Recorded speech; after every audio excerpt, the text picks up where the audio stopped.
अस्सलाम वालेकुम। आज मैं आपको दिखाऊंगा ये ओडी का एक इश्यू है। इसमें एक इंटरेस्टिंग कहानी हुआ क्योंकि हमने ये जो प्रोग्रामर लिया है, ये देखिए एक्सप्रो 5 SM2 प्रो का प्रोग्रामर है। तो हमने ये इसका जो इश्यू का नंबर जो है सब कुछ ठीक है। 17.1.1 इसका जो प्रोसेसर है TC one seven nine 1797 nine seven वो भी ठीक है। तो हमने ये प्रोग्रामर लिया SM2 प्रो। आप जानते हैं इसका जो वायरिंग डायग्राम जो होता है ना, उधर दिखा है इसका वायरिंग डायग्राम हमने फॉलो किया। ये कंपनी SM2 जो इसके या PCM फ्लैश का ओरिजिनल जो वायरिंग डायग्राम इसमें हमने चेक किया। ठीक है, नहीं हो रहा है। बहुत टाइम 3-4 घंटा चला गया। ठीक है, नहीं हो रहा है। फिर हमने किया इसका जो दूसरा कंपनी का जो पिन आउट है, इसमें इसमें जो पिन आउट है PCM नहीं हो रहा है। ठीक है, हमने बहुत कोशिश किया, लेकिन अब फिर हमने किया इसका जो दूसरा जो इश्यू है ये KT 200 का कितना गया सबसे ऊपर है। हाँ, ये देखिए दूसरा KT 200 का उसका जो पिन आउट हम उधर फॉलो किया। ठीक है, इधर देखिए, इधर क्या है, ये जो GPT का है ना, ये 36 एंड 18। ठीक है, ये दोनों में इसका GPT है, लेकिन ये PCM फ्लैश में इसका क्या दिया 70 मॉड्यूल में 18 और 36 में ये GPT दिया, हमने ये दिया है, लेकिन इसमें नहीं हो रहा है। फिर हमने किया इसका जो जो KT 200 वाला पिन आउट है, हमने ये ट्राई किया। इसमें प्रोसेसर जो है ये भी सेम दिखता है। 1 मिनट। हाँ हाँ, ये वाला इसका जो नहीं। नहीं, ये नहीं देख पाता हूँ।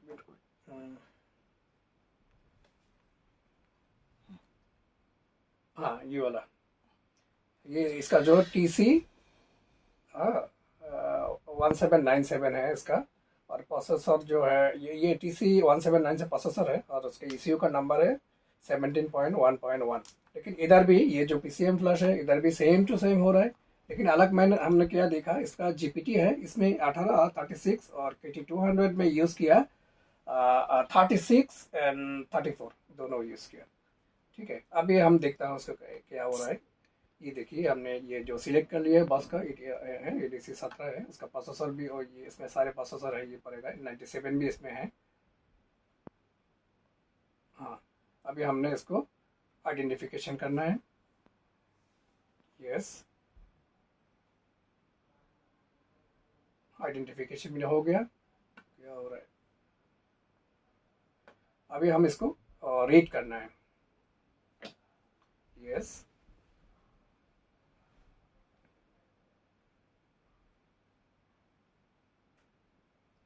हमने पहले रीड किया फिर वीडियो बनाया। तो ये वीडियो बनाने का मकसद क्या है, इसमें देखिए ये हम प्रोग्रामर लिया, लेकिन इसका कंपनी का पिन आउट में इधर गलत दिखा रहा है। तो हम पूरा 3-4 घंटा उसके ऊपर दिया, फिर हमने इधर किया। ये इसी प्रोग्रामिंग जो है, ऐसा कंपनी ने जो बोलता है, प्रोग्रामर में जो बोलता है, ऐसा करेंगे तो बहुत काम नहीं होगा। हम जो स्किल चाहिए, हम स्किल चाहिए आपको। ये जैसे हर हर पिन आउट सही नहीं है। ठीक है, आपको ट्राई करें, जितना आपको एक्सपीरियंस होगा, जितना रिचार्ज करना है, क्यों नहीं हो रहा है। ठीक है, तो आपको स्किल होगा। ये जो गाड़ी है किसका, ओडी का है।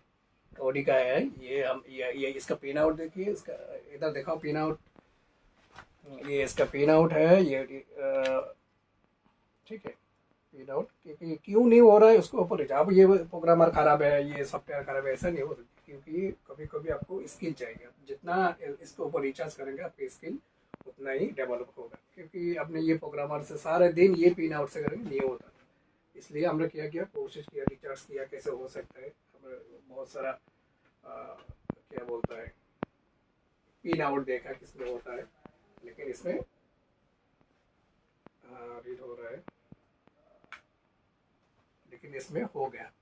तो इसके लिए आपको ये ECU प्रोग्रामिंग के बारे में, ECM DCM BCM ये प्रोग्रामिंग आपको जितना रिचार्ज करना है, आपको स्किल जितना है तो आप कर सकते हैं। लेकिन ये प्रोग्रामर फॉलो, ये प्रोग्रामर खरीदना, ये इसमें नहीं होता। अभी क्या करना है, हम दूसरा प्रोग्रामर खरीदते हैं, इसमें नहीं हो रहा है, तीसरा प्रोग्रामर खरीदना है। लेकिन इसमें ये सस्ता वाला डिवाइस में ही होता है। आप क्योंकि इसके लिए आपको स्किल चाहिए। आपको कोशिश आपका जो है नहीं हो रहा है, क्यों नहीं हो रहा है। रिचार्ज किया हमने तो सक्सेसफुल हो गया। हसन भाई कुछ बताइए।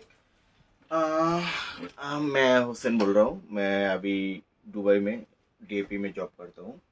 तो एक्चुअली क्या हुआ कि ये जो टीसी मेन इशू क्या है मेरा गाड़ी में मेन इशू था कि इसका गियर बॉक्स खराब हो गया था, वाटर डैमेज हुआ हो गया था। तो कस्टमर ने क्या किया, जो गाड़ी का जो ओरिजिनल गियर बॉक्स है वो जब शारजा से जाकर एक यूज गियर बॉक्स लेकर आया, उस कस्टमर ने सेम टाइम में रिप्लेस कर दिया कि गाड़ी का जो ओरिजिनल है वो शॉप को दे दिया और शॉप का जो यूज गियर है वो लेकर आया।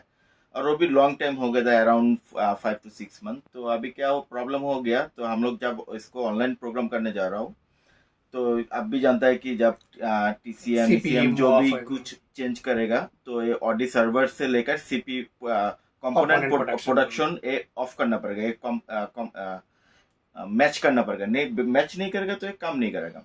ऑनलाइन तो प्रोग्रामिंग। हम लोगों ने क्या किया, अभी ऑनलाइन प्रोग्राम करने का ट्राई किया।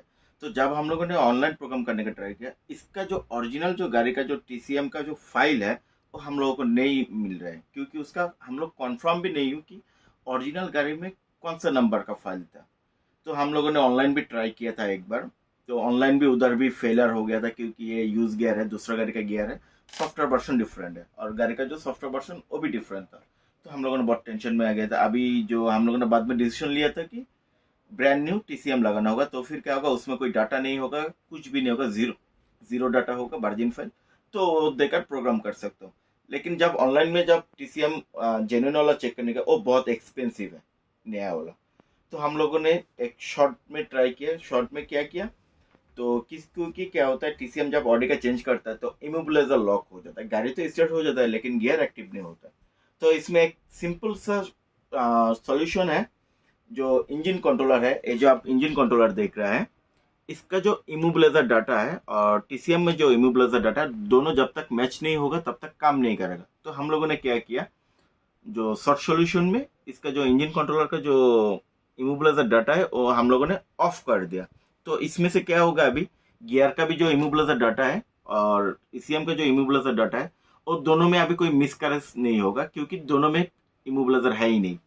तो इंशाल्लाह गाड़ी जो है अभी कंप्लीट हो जाएगा। तो यही चीज़ है, क्या कभी कभी हम लोगों ने ट्राई करता हूँ नहीं होता, तो हम लोगों ने क्या करता हूँ कि जेन्युइन ओरिजिनल ऑर्डर कर देता हूँ, नया वाला बहुत एक्सपेंसिव हो जाता है, उसमें भी नहीं होता कभी कभी। कस्टमर भी तब एंग्री हो जाता है, क्योंकि हम लोगों ने पहले तो एक कोटेशन देता हूँ कोई भी काम करने के लिए, बाद में क्या होता है कि वो प्राइस में बहुत डिफरेंट हो जाता है। उस टाइम कस्टमर एग्री हो जाता है कि नहीं, मैं इस प्राइस में नहीं करूंगा, तुमने मेरा टाइम वेस्ट किया, ये चीज हो गया बहुत से। आप भी जानता है कि इस डिपार्टमेंट में जब आप काम करता है, कोई भी एक छोटा सा इशू होता है तो कस्टमर बहुत बड़ा इशू कर देता है। तो इसलिए कभी कभी हम लोगों को बाईपास भी करना पड़ता है। एक्चुअली क्या है कि ये सही नहीं है बाईपास करना। एक चीज मैं पहले इन्फॉर्म करता हूँ, ये जो बाईपास हम लोगों ने किया है ये सही नहीं किया हम लोगों ने, लेकिन फिर भी कभी कभी कुछ प्रॉब्लम के लिए, कुछ एक्सपेंसिव के लिए, क्योंकि कस्टमर अभी एग्री नहीं है कि वो 5 to 6 thousand दिरहम देकर एक टीसीएम लेकर आएगा नया, देन जाकर उसको प्रोग्राम करने के लिए और भी 15 to 2000 का कॉस्टिंग है। तो अराउंड देखा जाए कि अभी जो गियर भी एक खरीद कर लेकर आया, अभी उसके लिए अलग से नया टीसीएम लाना, तो अराउंड इसमें 12,000 to 15,000 का कॉस्ट आ जा रहा है। तो इतना लंबा कॉस्ट, गाड़ी का प्राइस भी इतना नहीं है कि 15,000 कस्टमर सिर्फ एक गियर के लिए पे करेगा।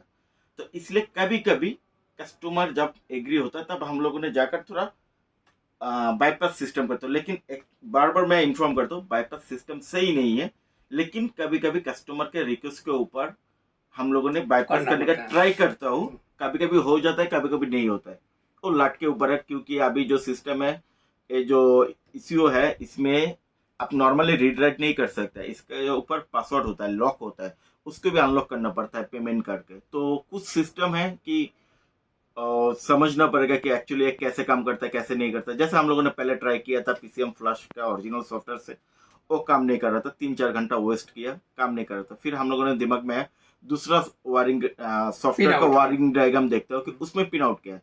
तो उसमें जब पिन आउट डिफरेंट था, तभी हम लोगों ने पिन आउट चेंज करके देखा, एक्टिव हो गया। कभी कभी हम लोगों ने भी कंप्लेंट कर दो, भाई तुम्हारा डिवाइस सही नहीं है या सॉफ्टवेयर सही नहीं है, काम नहीं कर रहा है। एक्चुअली काम करता है। कभी कभी कंपनी क्या होता है, ये जो वर्जन है चिप वर्जन का है, तो कंपनी जो डाटा जब कलेक्ट करता है, तब कलेक्ट करने के टाइम उन लोगों ने जब डाटा एंट्री करता है उसमें थोड़ा मिस्टेक हो जाता है कि एक डाटा में दूसरा नंबर का आईडी एमसीओ का नंबर डाल देता है। तो इसलिए क्या होता है, कभी कभी काम नहीं करता, तो उस टाइम थोड़ा दिमाग लगाना, थोड़ा एक्स्ट्रा नॉलेज है कि दूसरा प्रोग्रामर का डायग्राम में क्या सेम पिन आउट है या डिफरेंट पिन आउट है। तो आप ये सब चीज जब देखेगा तब आप कंफर्म हो जाएगा डिफरेंट पिन आउट है, तो आप वो वाला ट्राई करके देखने की काम हो जाता है। तो यही बोलने का तरीका है कि तो हर टाइम प्रोग्रामर खराब नहीं होता है, सॉफ्टवेयर भी खराब नहीं होता है, आउट नॉलेज चाहिए, थोड़ा एक्स्ट्रा नॉलेज होना चाहिए। जैसे हम लोगों ने 3-4 घंटा वेस्ट किया, फिर जाकर हम लोगों ने आइडेंटिफाई किया एक्चुअली इसका वायरिंग जो पिन आउट है, ओरिजिनल जो पीसीएम फ्लैशर का पिन आउट का डाटा एंट्री में प्रॉब्लम था। हम लोगों ने दूसरा वाला में डाटा एंट्री किया, चेक किया, पिन आउट गाड़ी ईसीएम रीड हो गया। तो ये जो हम ईसीयू का प्रोग्रामिंग ये जो है व्यक्ति काम नहीं करते, क्योंकि कभी कभी क्या बोलते हैं मुश्किल हो जाता है, जो क्रिटिकल जो है ना उसके लिए हम कभी कभी, क्योंकि हम फोन करें भाई मेरा ईसीयू रीड करो है, तो वो हमारा काम नहीं है। लेकिन कभी कभी इसमें जो कॉम्प्लिकेटेड इशू होता है, इसलिए कभी कभी वीडियो बना देता हूँ, लेकिन ये हमारा काम नहीं है, ठीक है। तो आप जानते हैं हमारे पास बहुत सारा programmer, beatbox, PCM flash, MMC flash, KT200, हाँ सारे प्रोग्रामर है 200। तो आपको चाहिए तो कांटेक्ट कर सकते हैं, तो सपोर्ट मिलेगा, हमारे पास सपोर्ट मिलेगा। लेकिन ये जो फिजिकल काम हम नहीं करते, लेकिन कभी कभी ये सब जो है एक्सपेरिमेंट के लिए आपको जो जब कुछ प्रॉब्लम हो जाता है, जैसे एक चीज काम नहीं कर रहा है, क्यों नहीं काम कर रहा है, तो उसको हम लोग वेरीफाई करने के लिए उस टाइम हम लोग को प्रैक्टिकली काम करना पड़ता है कि एक्चुअली असल में प्रॉब्लम किधर सॉफ्टवेयर में प्रॉब्लम है, डिवाइस में प्रॉब्लम है, या फिर कोई और जगह पर प्रॉब्लम है। यही असल में मेन इम्पोर्टेंट था कि आप लोगों को इन्फॉर्म करना कि असल में जो जब कभी कभी काम नहीं करता है, उसका मतलब ये नहीं है कि डिवाइस या सॉफ्टवेयर खराब है। ऐसा भी हो सकता है कि हम लोगों ने जो पिन आउट फॉलो किया था वो पिन आउट में प्रॉब्लम है। ठीक है। इसके लिए मैंने बोला आप ये सब फॉलो करें, तो ये जो है विदाउट स्किल प्रोग्रामर जैसे देखा ना सब कर सकता है, लेकिन ये जो हमने किया, ये जो आउट नॉलेज यूज करना पड़ेगा कभी कभी, तो आपकी ये लाइन में आपको आप सक्सेसफुल हो सकते हैं, ठीक है। तो आज इतना ही है, इंशाल्लाह नेक्स्ट टाइम दूसरा कोई टॉपिक के बारे में आपको बताऊंगा।